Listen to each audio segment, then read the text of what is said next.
तो ये बड़ी खबर एक बार फिर से आपको बता दें, दतिया से बड़ी खबर है, दूसरे राउंड की मतगणना और दूसरे राउंड में बीजेपी की लीड घटी है। तो ये बड़ी खबर, मामला और दिलचस्प होता जा रहा है। और वाकई जैसा कि सर भी अभी कह रहे थे, हमारे साथ जुड़े हुए हैं, कि अभी तो इंतजार करना होगा, कम से कम 2 घंटे का इंतजार करना होगा, उसके बाद ही स्थिति थोड़ी साफ होती नजर आएगी।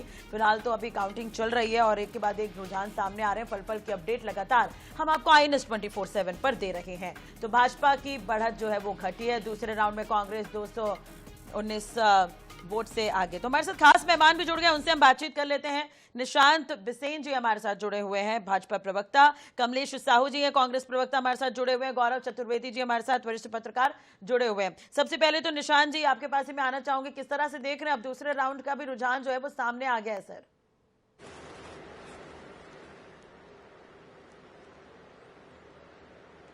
निशांत जी, क्या अब तक मेरी आवाज पहुंच रही है सर? चलिए, शायद मेरी आवाज नहीं पहुंच पा रही, दोबारा मैं उनसे बातचीत करने की कोशिश करूंगी। कमलेश जी, क्या आप मुझे सुन सकते हैं सर? किस तरह से देख रहे हैं, दूसरा रुझान भी सामने आ गया है?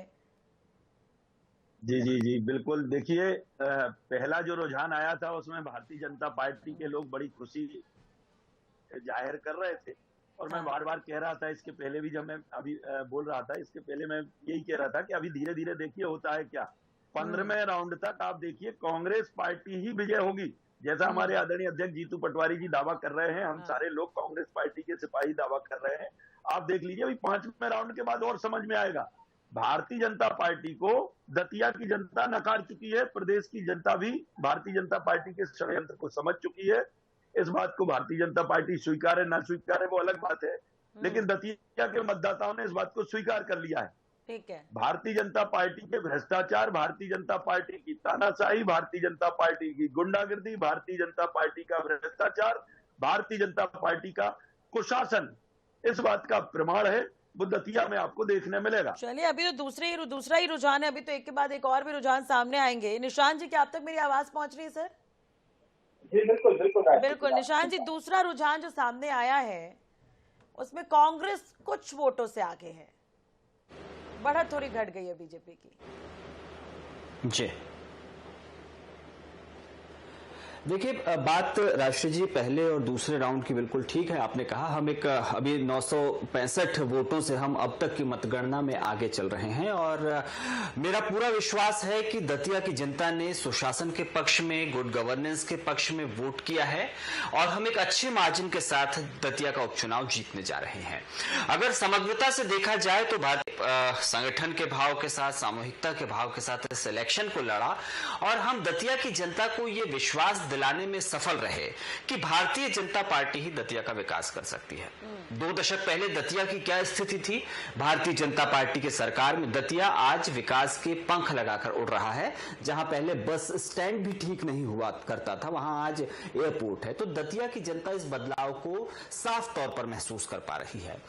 2.5 साल पहले 2023 में जब चुनाव हुए थे विधानसभा के, तो कुछ मार्जिन से हम पीछे रह गए थे, दतिया हम नहीं जीत पाए थे। वहां की जनता को भी इस बात का मलाल रहा राष्ट्रीय जी कि विकास में दतिया पिछड़ रहा है। इसलिए इस बार जब उन्हें मौका मिला तो जनता को मलाल रहा, तो नरोत्तम मिश्रा तो पहुंच रहे थे जनता के बीच, उन्हें तो टिकट नहीं दिया गया।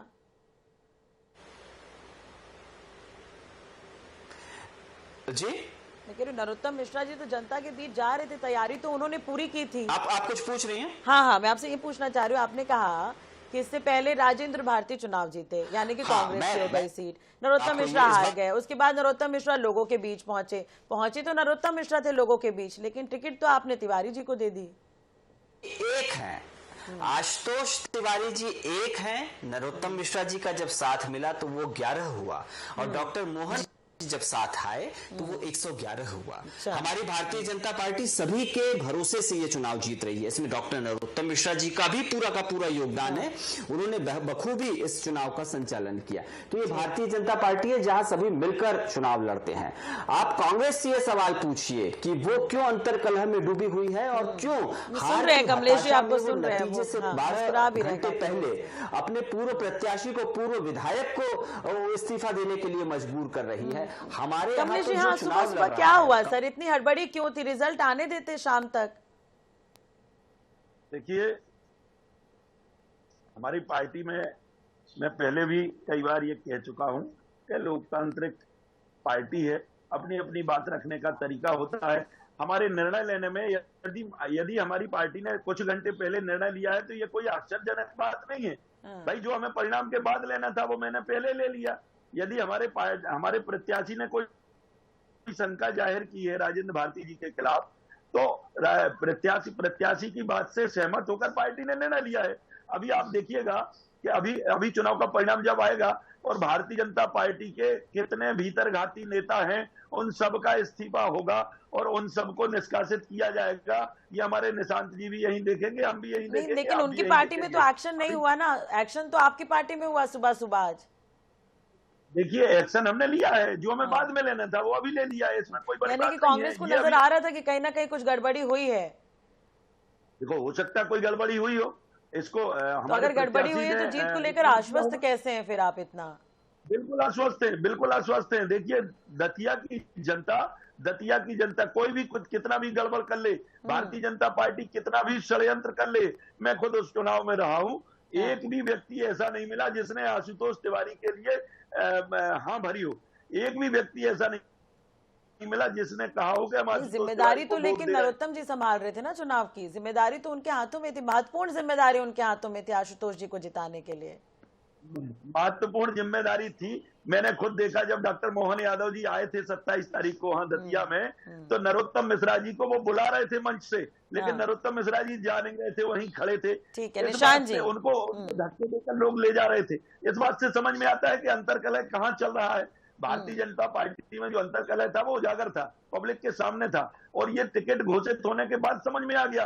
भारतीय जनता पार्टी के कार्यकर्ता वहां कार्यालय में तोड़फोड़ कर रहे हैं, पुलिस की गाड़ियों में पथराव कर रहे हैं। सुन लीजिए निशांत जी कुछ कह रहे हैं। हाँ। राष्ट्रीय जी बड़ी हास्यास्पद बात है। दरअसल में कांग्रेस का विरोधाभास ही ये है, पूरा चुनाव उन्होंने इस बात पर केंद्रित किया कि भारतीय जनता पार्टी में क्या हो रहा है। अगर वो इस बात पर उनका फोकस रहता कि कांग्रेस में क्या हो रहा है, तो अभी 2 राउंड की जो मतगणना हुई है इसमें वो पिछड़ते नहीं, पोस्टल बैलेट की गणना में वो पिछड़ते नहीं। कांग्रेस ने पूरा चुनाव ही एक गलत नैरेटिव सेट करने में लगाया। लगातार वो ये कहते रहे कि चुनाव को प्रभावित किया जा रहा है, लगातार वो ये कहते रहे कि इस चुनाव में पक्षपात हो रहा है, लेकिन वो ये नहीं देख पाए कि उनकी पार्टी के अंदर किस तरीके का अंतर विरोध है। राजेंद्र भारती जो लगातार वहां पर कांग्रेस का झंडा बुलंद करते रहे हैं, पूर्व विधायक हैं, आपने उन पर अविश्वास किया। अभी मैं एक चैनल पर उनका बयान सुन रहा था, उन्होंने कहा कि निष्कासन की उन्हें सूचना तक नहीं दी गई। तो आपका अपनी पार्टी के वरिष्ठों के प्रति जो आचरण है, जो असम्मान है, उसी की वजह से कांग्रेस लगातार अस्वीकृत होती जा रही है। आप मुद्दों पर फोकस नहीं कर पाते।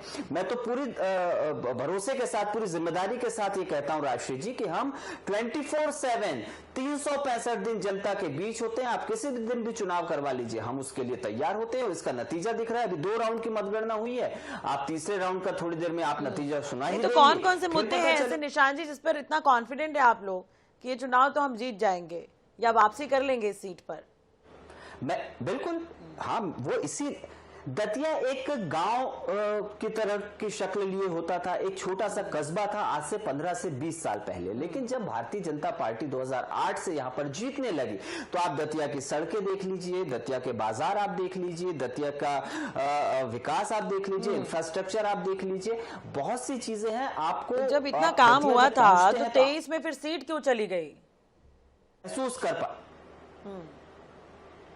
लेकिन आपको यह भी समझना होगा कि हम लगातार वहां पर जीतते रहे हैं, और बहुत ही एक मार्जिनल हार हमको वहां पर मिली थी। जनता ने नकार दिया, इस पर भी तो विचार किया होगा आप लोगों ने इतने साल तक।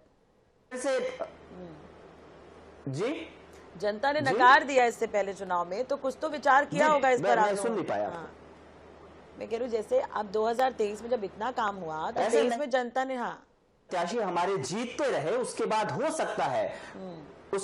सकता है कि कुछ कारण रहे हों, तो उस कारण जनता ने 7,000 से 8,000 के बहुत मामूली अंतर से हमारे प्रत्याशी को हराया था। लेकिन हम ये भरोसा जनता को दिलाने में कामयाब रहे कि उनका विकास भारतीय जनता पार्टी ही कर सकती है, इसीलिए जनता एक बार फिर हमारे साथ आने जा रही है। ऐसा तो नहीं है कि अभी तक की कौन से मुद्दे हैं कांग्रेस के पास कि वो सीट पर बनी रह सकती है? देखिए, पहली चीज तो हमारे साथी निशांत भाई दतिया की जनता का अपमान कर रहे हैं, ये कह के दतिया का अपमान कर रहे हैं कि गांव और कस्बा हुआ करता था। दतिया आप देखिए पूरे देश में फेमस है, माई पीताम्बरा जी का स्थान है और दतिया अपने आप में एक अच्छा शहर है। हाँ, जहां तक इनके विकास की बात कहें तो वो प्रश्न आपने ही खड़ा कर दिया राजश्री जी के निशांत जी से कि नरोत्तम मिश्रा जी को फिर क्यों नकार दिया 2023 में, यदि इन्होंने इतना विकास किया था, विकास का दम्भ भर रहे थे। फिर दूसरी बात ये कि जब विकास का दम्भ भर रहे थे, नरोत्तम मिश्रा जी गृह मंत्री थे, उसके बाद 2023 में वो हार गए। 2026 में फिर इन्होंने दूसरा चुनाव जनता के ऊपर थोप दिया, षड्यंत्र पूर्वक भारती जी का नामांकन निरस्त करा दिया, चुनाव निरस्त करा दिया। उसके बाद फिर नरोत्तम मिश्रा जी का टिकट क्यों काट दिया इनने? यदि इतना ही इनको अपने विकास पर गर्व था, इतना ही विकास पर गर्व था, तो डॉक्टर नरोत्तम मिश्रा जी का टिकट क्यों काट दिया? वो तो दतिया के अंदर जनता के ठीक है, बीच मैं इस बने पर हुए जवाब थे। लूंगी, लेकिन मेरा एक सवाल कमलेश जी आपसे भी है। राजेंद्र भारती को तो आज आपने बाहर का रास्ता दिखा दिया, विधायक तो वही थे, क्या वो कोर्ट कचहरी में ही पड़े रहे या फिर काम भी किया उन्होंने? क्योंकि जनता तो उसी के हिसाब से वोट दी होगी। खैर वो तो आ जाएगा सामने आज। देखिए बिल्कुल आएगा, सामने आएगा। मैं बार बार कह रहा हूँ, हम राजेंद्र भारती जी ने जो काम किए 2.5 साल में वो जनता को पता है। तो निकाल क्यों दिया सर उनको पार्टी से?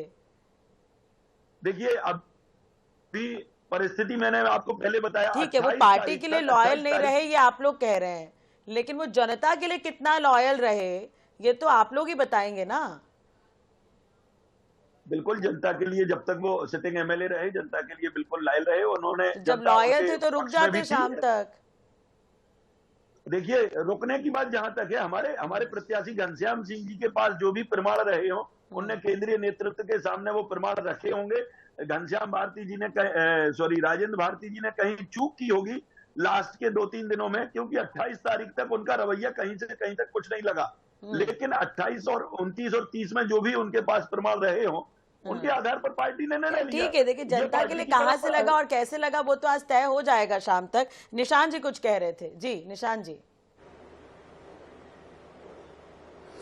मैं यही कहना चाहूंगा कि आप इस तरीके की बातें करके, आधारहीन बातें करके, आप एक तरीके से हंसी का पात्र खुद ही बनेंगे। आप कह रहे हैं हमने चुनाव थोपा, हमने कैसे चुनाव थोप दिया? आपका विधायक है, फ्रॉड का 1998 का उनका खुद का मामला है, कोर्ट ने उन्हें डिस्क्वालीफाई किया, चुनाव आयोग ने चुनाव संपन्न कराया, इसमें हम कहां से बीच में आ गए? कम से कम ऐसी गैर जिम्मेदाराना बात मत कीजिए।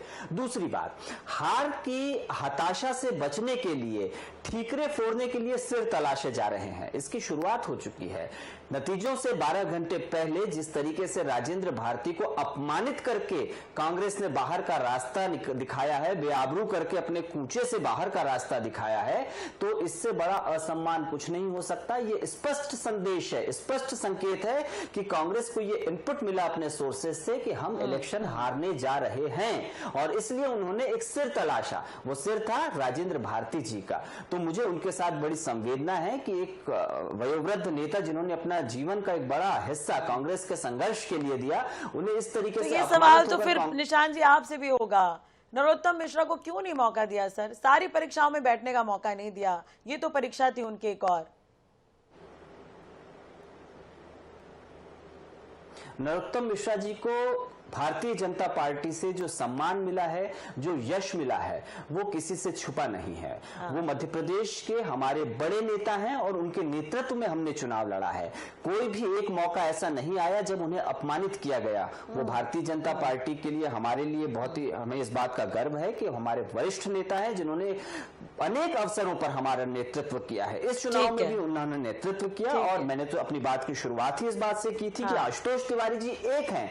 जब नरोत्तम मिश्रा जी को मिला दिया जाता है तो 11 हो जाता है, जब डॉक्टर मोहन यादव जी सड़क पर दिखा तो 111 हो जाता है। तो हमने इस सामूहिकता के भाव के साथ इलेक्शन लड़ना है। ठीक है, चलिए मैं कमलेश जी के पास आऊंगी, लेकिन उससे पहले गौरव चतुर्वेदी जी भी हमारे साथ काफी देर से जुड़े हुए हैं, वरिष्ठ पत्रकार। सर आपका भी स्वागत है। गौरव जी देखिए, एक छोटा सा सवाल ये कि इस सीट पर राजेंद्र भारती विधायक रहे, उन्होंने इतने सालों तक तो काम किया, मामला चलता रहा कोर्ट कचहरी में, अब पार्टी ने उन्हें बाहर का रास्ता दिखा दिया क्योंकि पार्टी के लिए लॉयल नहीं रहे, ये पार्टी कह रही है। जनता के लिए क्या वो लॉयल रह पाए? आपको लग रहा है कि वो इतने साल तक उन्होंने जो काम किया उसका कुछ मिलेगा पार्टी को फायदा, या जनता के लिए भी लॉयल नहीं रह पाए, वो जनता नकार देगी?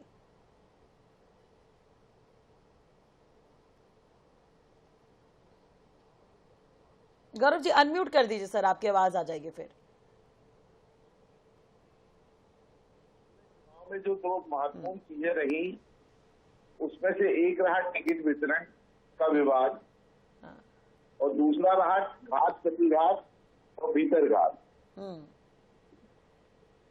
भाजपा ने भाजपा को नुकसान पहुंचाया, कांग्रेस ने कांग्रेस को नुकसान पहुंचाया। दोनों ने एक दूसरे को फायदा पहुंचाने की कोशिश की, एक दूसरे को नुकसान पहुंचाने की कोशिश की।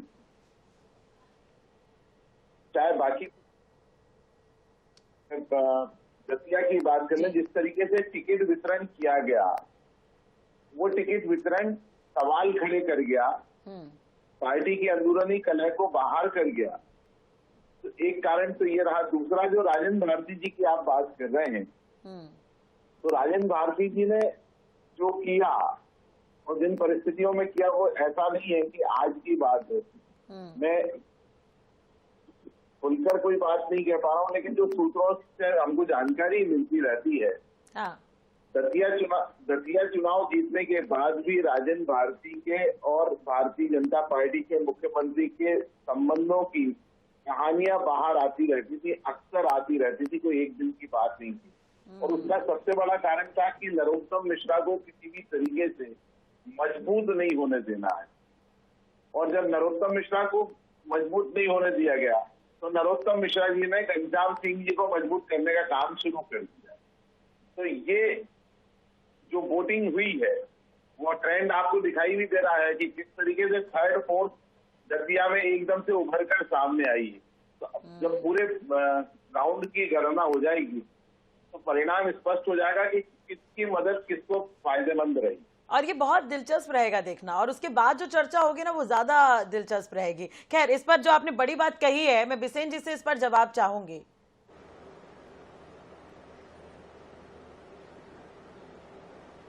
नहीं, देखिए, हमारे पास कोई ना अंतर्विरोध है, ना कोई गतिरोध है, ना किसी तरह का असमंजस है। मैं बहुत स्पष्ट रूप से कह देना चाहता हूं कि भारतीय जनता पार्टी में सब मिलकर किसी भी कार्य योजना को पूरा करते हैं, चाहे वो इलेक्शन हो, चाहे वो नहीं। आप गौरव जी की बात को शायद ध्यान से सुन नहीं पाए। उन्होंने इनडायरेक्टली ये कहा कि कहीं ना कहीं कांग्रेस को फायदा पहुंचाने का काम हुआ है। नहीं, बिल्कुल मैं इस आरोप को पूरे तरीके से नकारता हूं।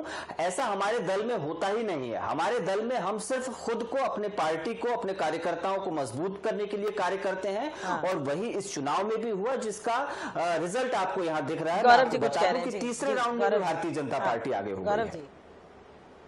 राजेंद्र भारती जी पे तो कल कार्रवाई हुई, लेकिन जब राजेंद्र भारती जी के ऊपर आरोप लगाए थे घनश्याम सिंह ने, तो राजेंद्र भारती ने खुलकर कहा था कि घनश्याम सिंह जी को कैसे पहुंचे हैं, उनके नरोत्तम मिश्रा के किसी मित्र ने के माध्यम से वो पैसे फटे भी हैं क्षेत्र में। तो ये हम नहीं कह रहे हैं, ये राजेंद्र भारती ने आरोप लगाया। अब राजेंद्र भारती को अगर आप बाहर कर रहे हैं, तो उनके उस आरोप को भी तो स्वीकार करिए जो राजेंद्र भारती घनश्याम सिंह पर लगा रहे हैं। बिसेन जी, इस पर छोटा सा जवाब, उसके बाद में कमलेश जी के पास जाऊं। देखिए राष्ट्रीय जी, राजेंद्र भारती क्या बोल रहे हैं, घनश्याम सिंह क्या बोल रहे हैं, वो दोनों ही मेरे दल के नेता नहीं है, तो मैं उनकी बातों पर क्या टिप्पणी करूं। लेकिन हाँ, इस वक्त सबसे मौजूद विषय ये है कि हम तीसरे राउंड में भी आगे हो गए हैं। चलिए ठीक है, कमलेश जी आपका रिएक्शन। तीसरे राउंड में भी बीजेपी आगे, अभी भी क्या मोरल हाई है आपका? और दूसरी तरफ क्या नरोत्तम जी ने वाकई फायदा पहुंचाने का काम किया कांग्रेस को? देखिए, अब वो भारतीय जनता पार्टी का अंदरूनी मामला है। नरोत्तम मिश्रा जी कितने नाराज हैं भारतीय जनता पार्टी से, उन्होंने क्या किया है, ये तो परिणाम के बाद समझ में आएगा। आदरणीय गौरव चतुर्वेदी जी ने हमारे बीच नहीं, लेकिन कमलेश जी, आप लोगों के अंदरूनी मामलों का फायदा तो बीजेपी बहुत उठाती है। आप लोग भी तो सीखिए उनके अंदरूनी मामलों का फायदा उठाना। कमलेश जी देखिए, हम किसी के घर में हस्तक्षेप नहीं करते हैं। उनके अंदर क्या चल रहा है, ये तो पूरी जनता जनार्दन ने देखा है।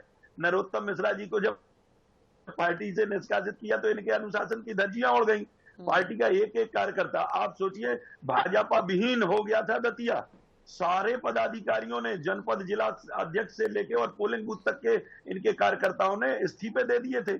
आप कल्पना करिए कि भारतीय जनता पार्टी में कितना अनुशासन होगा। और जहां तक राजेंद्र भारती के इस्तीफे के निष्कासन की बात है, अभी 15वें राउंड के बाद जब परिणाम आएगा, तो भारतीय जनता पार्टी किन किन पर ठीकरा फोड़ेगी, किन किन के सिर तलाश के रखे होंगे हेमंत खंडेलवाल जी ने और मोहन यादव जी ने, वो अभी पता लगेगा आपको। शाम तक इस बात का प्रमाण आ ऐसा जाएगा। ना हो कि आप लोग ईवीएम पर ठीकरा फोड़े फिर बाद में, ये भी तो हो सकता है ना। अभी तो रुझान नहीं आए हैं। देखिए राजश्री जी, मैं आपको बता दूं, ईवीएम जहां तक जिस परसेंटेज में संदेह के घेरे में आती है, या निर्वाचन आयोग जिस संदेह के घेरे में आता है, वो मैं मतदान के दिन से ही कई बार कह रहा हूं। ये मैं आपके सामने एक पर्चा दिखा रहा हूं, ये स्लिप है मेरे सामने।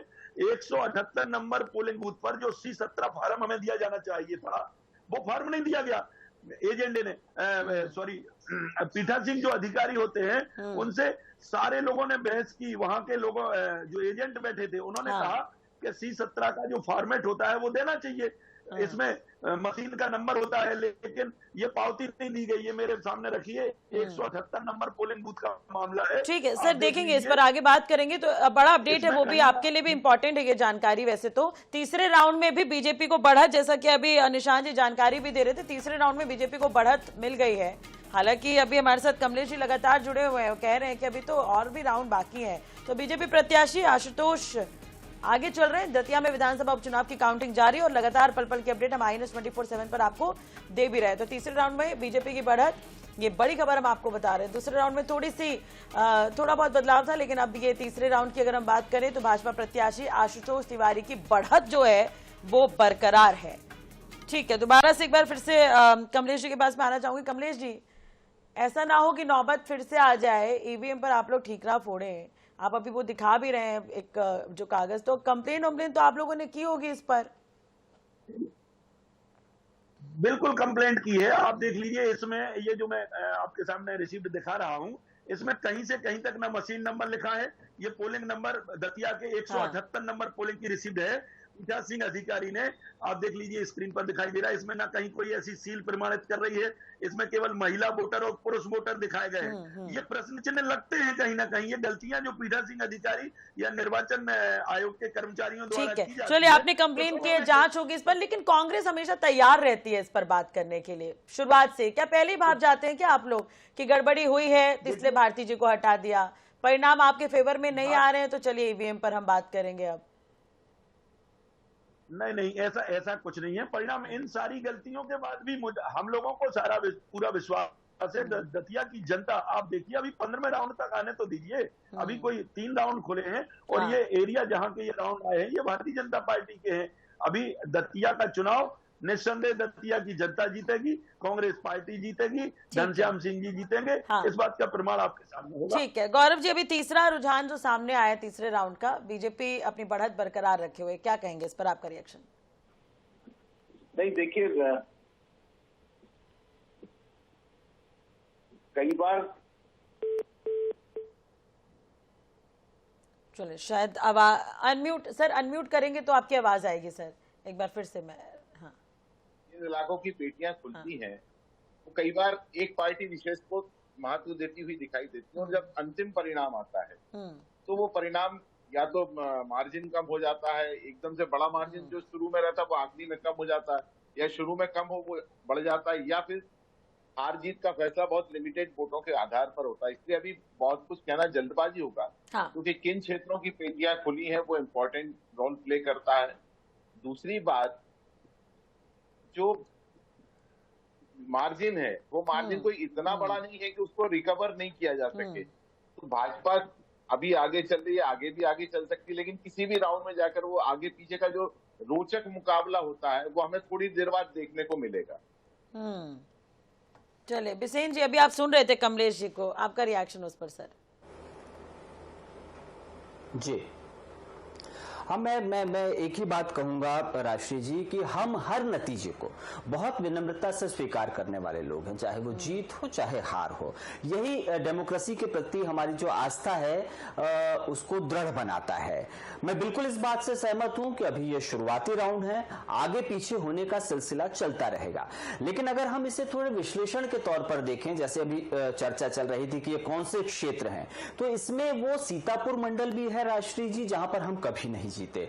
तो यहाँ पर हमें बढ़त मिली है, यानी हमारे कार्यकर्ताओं ने वहां काम किया है। जिन जगहों पर पहले हम नहीं जीते थे वहां हम जीते हैं।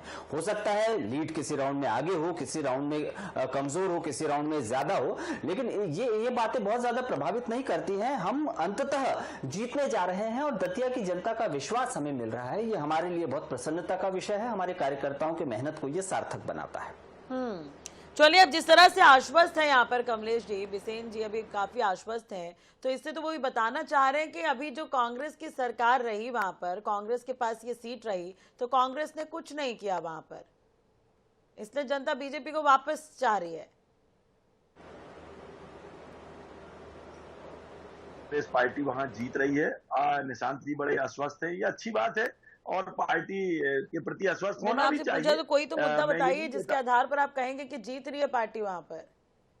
देखिए, भारतीय जनता, मैंने पहले कहा, भारतीय जनता पार्टी का कुशासन, भारतीय जनता पार्टी का आतंक, भारतीय जनता पार्टी की गुंडागर्दी, विधायक तो आपका रहा ना अभी वहां पर, विधायक तो आपका रहा। बिल्कुल, विधायक 2.5 साल हमारे रहे, लेकिन तो प्रदेश उन्होंने में जो कुछ सरकार काम किया होगा तभी तो उन्हें जनता चाहेगी कि कांग्रेस से कोई विधायक बने।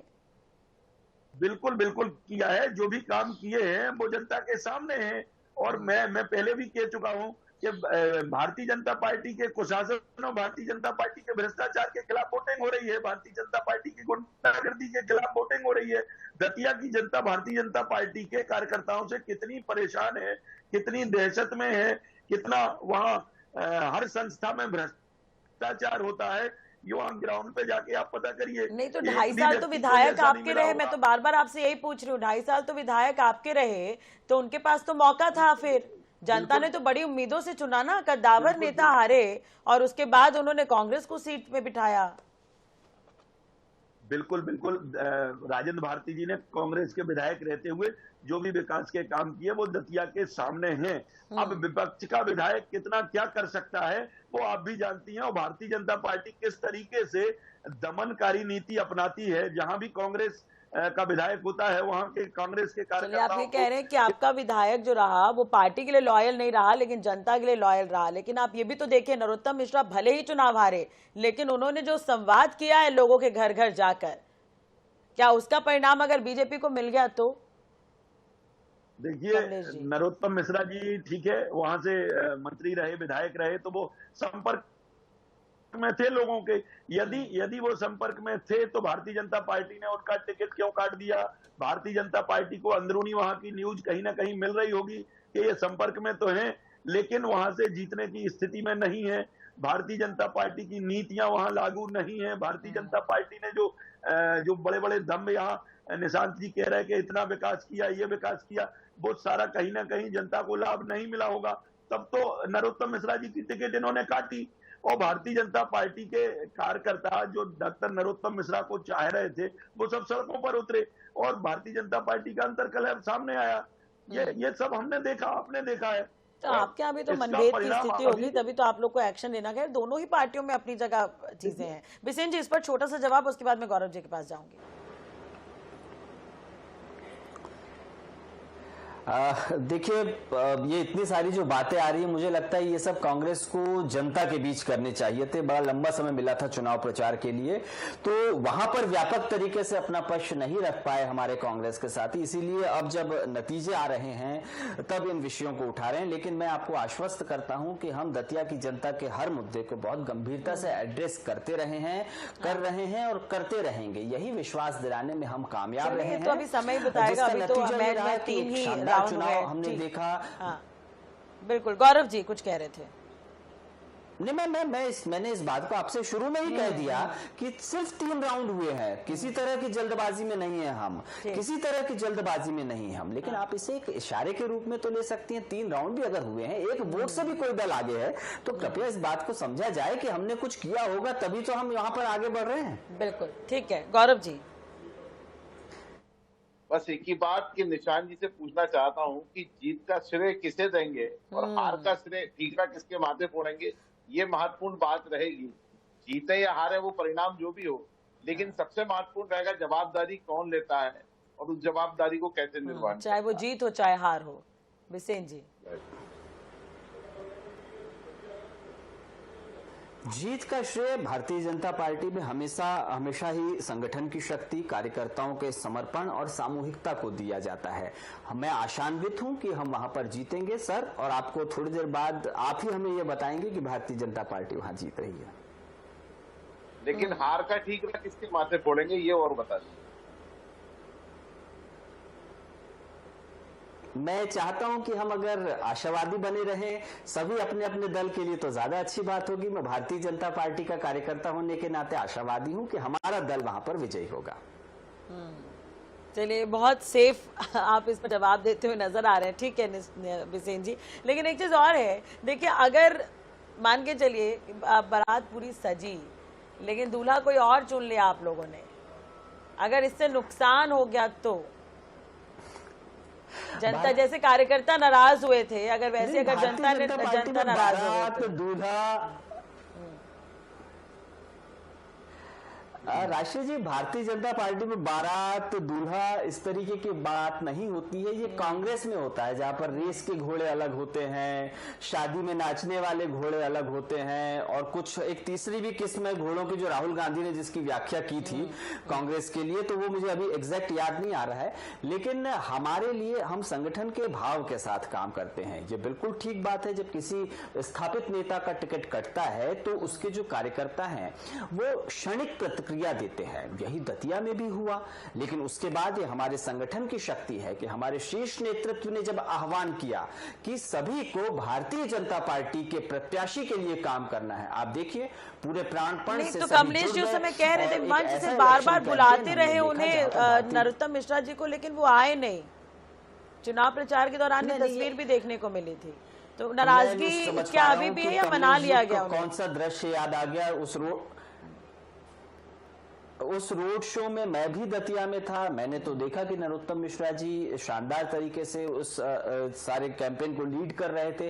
कमलेश जी नहीं पता, शायद कमलेश जी की और उनकी पार्टी की खामी यही रह जाती है, वो कमलेश जी आपका जवाब जाते हैं कि भारतीय जनता पार्टी के नेता क्या कर रहे हैं। अगर वो इस बात को देखते कि कांग्रेस के नेता क्या कर रहे हैं तो न ये घनश्याम सिंह राजेंद्र भारती के बीच का विवाद सामने आता, न राजेंद्र भारती को इतना अवसर मिलता कि वो पार्टी को डेंट कर, ना ही 12 घंटा पहले उन्हें निष्कासित करने की नौबत आती। ठीक है कमलेश जी, आपका जवाब इस पर। अपने पार्टी के प्रति अपने अंदर झांकने से ज्यादा बेहतर परिणाम सामने आते हैं। जिस तरीके से कहा कि हम उनकी पार्टी पर नजर रखते हैं, ये देखिए हम अपना काम कर रहे हैं, लेकिन जब हमने आपका शो देखा उसमें जो प्रतिक्रिया आपकी आई, मतलब डॉक्टर नरोत्तम मिश्रा जी की आई, वो मैंने आपके सामने बात रखी कि उनके अंदर कितना मलाल होगा कि वो मुख्यमंत्री के बुलाने पर भी वो मंच पर नहीं जा रहे थे।